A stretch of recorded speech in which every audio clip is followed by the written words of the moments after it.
This qualifying recap brought to you by Phillips Connect, technology that moves us forward.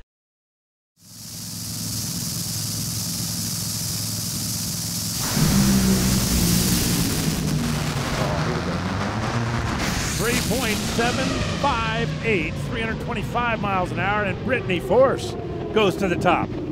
After a tough day yesterday, you guys really rebounded, made two great runs. Obviously a great run to close out today. How thrilled are you with the two sessions today? Thank you. We're excited about, our runs today. We struggled yesterday, couldn't get down there, problem after problem, and today we definitely turned it around. Rolling in this morning, we were sitting right on that bump, and it's nerve-wracking. There's 17 cars here. We want to make sure we, stay in the show, get in the show. We want to be, top 4, top 5. Running up here. So we turned it around, made two solid passes, made a run, earlier in the heat, and that 81, and then, finished the evening with a 75 that moved us up to that #1 spot. So we're feeling good.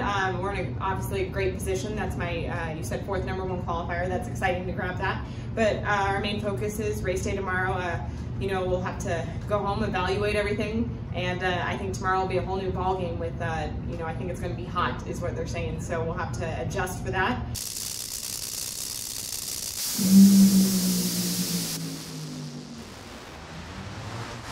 .908 Matt Hagen, and he runs low ET of the meet, 323 miles an hour, 3.92 for Robert Height, so he steps up as well. Really impressed to run the 90 out there in the heat like that. I mean, the rain kind of cooled everything off, and obviously kind of gave the track a shower and cooled everything down there. But you still had a lot of water grains in the air, and crew chiefs were having to make some calls to burn some water, I guess. But all in all, the car's just running great, and just a real bummer tonight that we missed that run because it didn't make a burnout. It come through the water, just kind of the tire, basically spinning faster than it usually does, and when I let off the clutch and got the rear end sideways, and I can't hit, even though he tells me to hit the pedal, I just can't do it with the front end looking at the wall like that. So I had to wait for the car to straighten up a little bit to try to do a burnout, and basically by then the water had dried off the tires and it wouldn't do a burnout. So and obviously the clutch is going to be hotter doing all that and everything else. So I was kind of like, I looked in there a couple times, I was like, are we going to shut it off? Are we going to try to run it? Like, what are you guys going to do, Stanfield left, Quadrat Jr. right.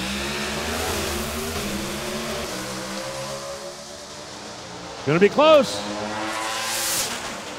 6.934, 196, and Aaron Stanfield goes right back to the top. After seeing Erica go to the top there, did you figure you guys had enough in it heading into that final session to jump back on top? For sure. I knew we were capable of running it a little bit better than we did in Q2 for sure. So I felt like it wasn't out of the question. Was that exciting to see? Like, she makes that run, Christian makes a heck of a run, and then you kind of go out there to close out the session with a run like that. How cool is that for you guys? That's really cool for all of us at Elite Motorsports. It's it just shows how hard they're working, and it's paying off. 1, 2, and 3 qualifier, and at this level, that's extremely hard to do, and especially when the fields are so tight. So I can't thank everybody enough that's working on my hot rod.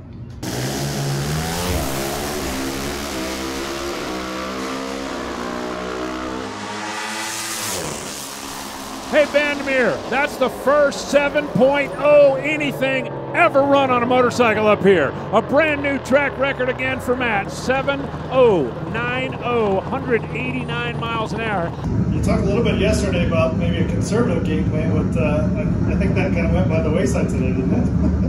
Well, the biggest thing is I saw a bunch of the Suzuki bikes, inline four stepping up. Yeah. And I really thought that Angel and Steve would go 14 or 13 there, and they didn't do that. So I had it set. I needed to try something. I tried to tune up, and I was like, if I don't want to all out, I'm not going to know if it helped or hurt. So that's kind of why I did what I did, and obviously it worked.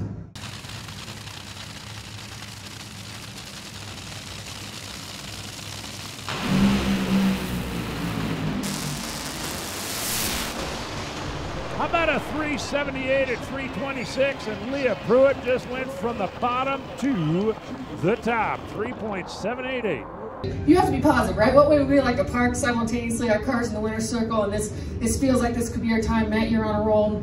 And after our first Q1, that was, man, a little bit of a gut punch, because we were just so wildly far off, and there wasn't a smoking gun of an actual mechanical failure going. That's exactly what happened. So to have the faith and trust in a lot of little changes to roll up for Q2, and not really try and go to number 1, because we wanted to establish our very first TSR mile-high baseline. We don't have it now until, or we didn't have it until just right now.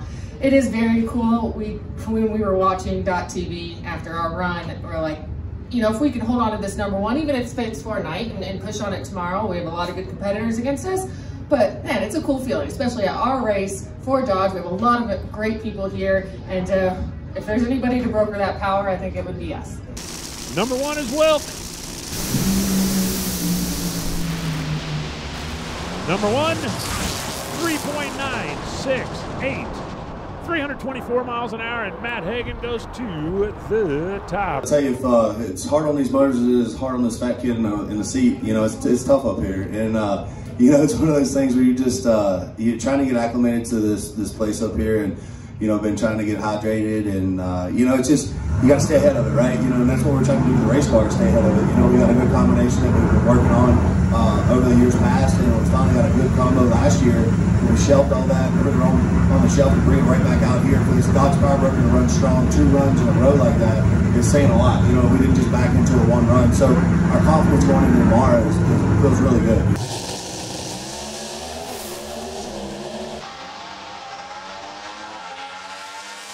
Well, Aaron, 694, 196.73, and Aaron Stanfield goes right back to the top. Yeah, it's the first time racing pro stock here on the mountain, and it's definitely pretty cool. The gears come fast, but we've had a fast and consistent hot rod all year long. What do you attribute that to, coming to a place for the first time and being able to put down runs like that? How much time do you work on that heading into this race? So I mean, the crew chiefs, they obviously have a lot of data here over the years, and you know, they can also help and offer me advice as a driver, and that just helped prepare me for the run, because it's different than I've experienced in the car before. Yeah, we'll look forward to that later on in the year. I spoke to him earlier today, and he said flat out, he said, I came here last year on this bike, qualified number 1, won the race. Why would I leave that bike in the trailer? He said, I don't have a tune-up for the Suzuki. I don't need to go out there and start trying to look for something, so we'll just run what we know. Both of them are 108 at 60-foot box. Down the stripe we go. Whoa, 710. 189 miles an hour. Matt Smith goes to the top, 7.10. 189.31, the quickest run in Bandimere history. Looks like a pretty smart decision so far, right? Yeah, you know, I guess we'll see what Sunday brings along, but you know, there was a lot of factors in making the decision like I did. The first factor was, you know, I don't have parts and pieces for the Suzuki. I've only got 1 motor, and this place is hard on stuff. And second thing is, I've never ran a Suzuki up here, so I didn't want to come up here and hurt my Suzuki and not be able to run it at Sonoma if I decide to do that. And third reason is, I was number 1 qualifier here last year and won the race, so I brought that same package back, just a different chassis and body work, and I mean, it went straight to the top. So I mean, this Denzo Lucas Oil Mark Stockseth bike, Greg Butcher trucking, and Smith trucking. I mean, it's just it's hateful. Competition Plus is your go-to source for the latest in drag racing news.